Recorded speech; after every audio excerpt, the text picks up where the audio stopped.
Hi, this is Piero San Giorgio. Nice to meet you today from Venice, in Italy. Fantastic town. I'm actually right now on Piazza San Marco. You can see behind me the two columns with the armories of the city of Venice, the lion, the winged lion, and the saint of San Marco. And I'm right now on the place San Marco. Actually, very rare to see this place without tourists. No wonder it's now 5:30 in the morning. That's the only way to see it without thousands and thousands of tourists. Anyway, behind me is the palace of the Doge, the palace of the Dukes of Venice. And behind me, of course, is Piazza San Marco. The reason I want to do this short video here is that Venice is a survivalist town. Yes, it was founded by survivalists in a way.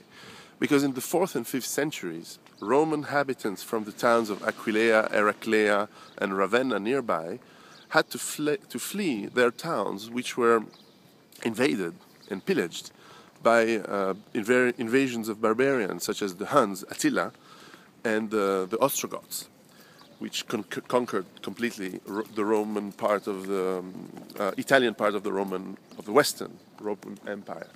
And so these people left and had to flee in the most inhospitable places where they couldn't get found, and they fled with their families in the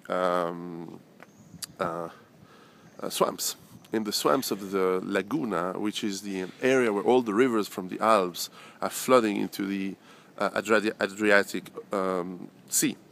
And basically had to take their bug-out baths, I guess, or whatever they could carry, and flee in this place. And they built on top of these marshes, on top of these inhospitable land, enough places that were safe so that they could build some cities.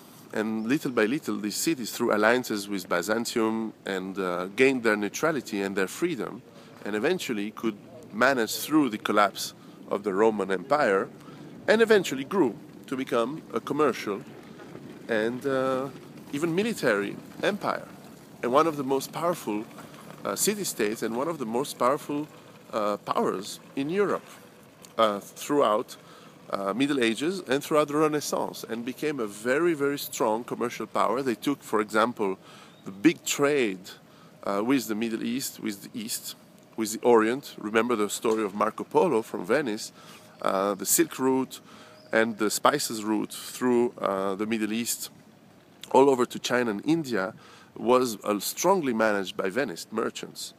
These guys were all over the place, all over the world, all over Europe, of course, to manage trade. And that commercial empire made the city extremely rich.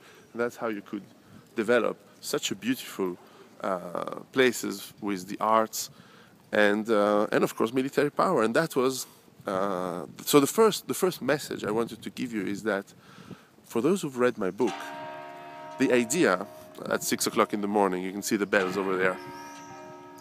The point of my book is not just to survive as individuals or as families.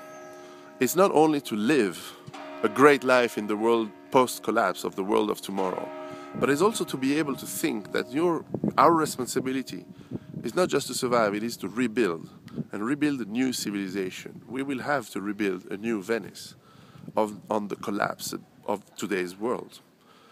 And for all of us that live in the United States, in England, in Europe, around the world, wherever you are, not only your task is to survive, but it's to think how you're going to build structurally, but also philosophically, the world of tomorrow, the next civilization, the next successful civilization.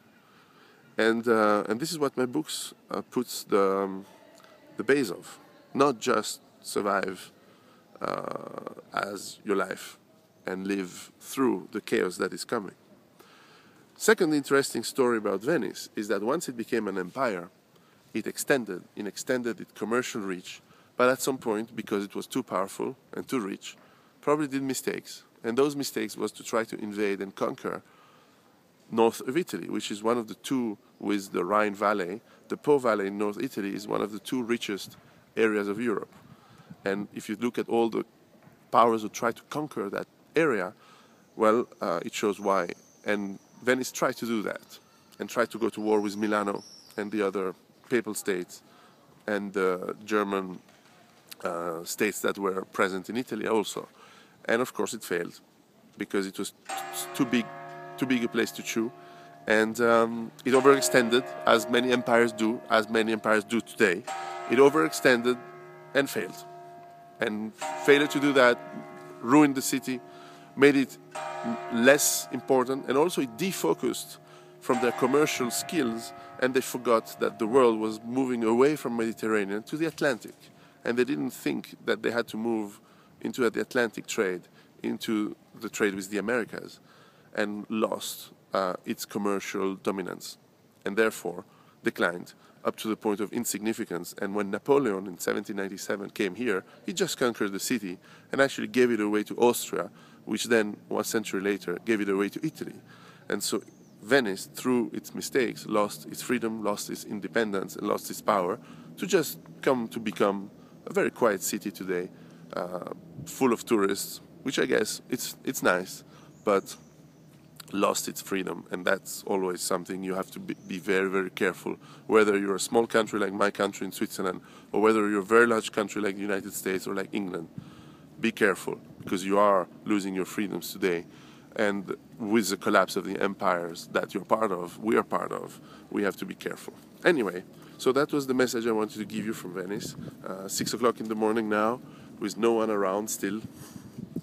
A beautiful place.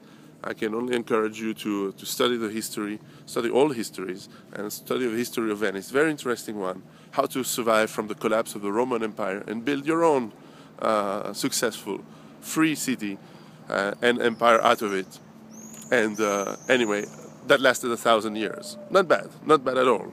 So anyway, I want to thank you. I'm going to say goodbye to you from Piazza San Marco in Venice. Take care. Ciao.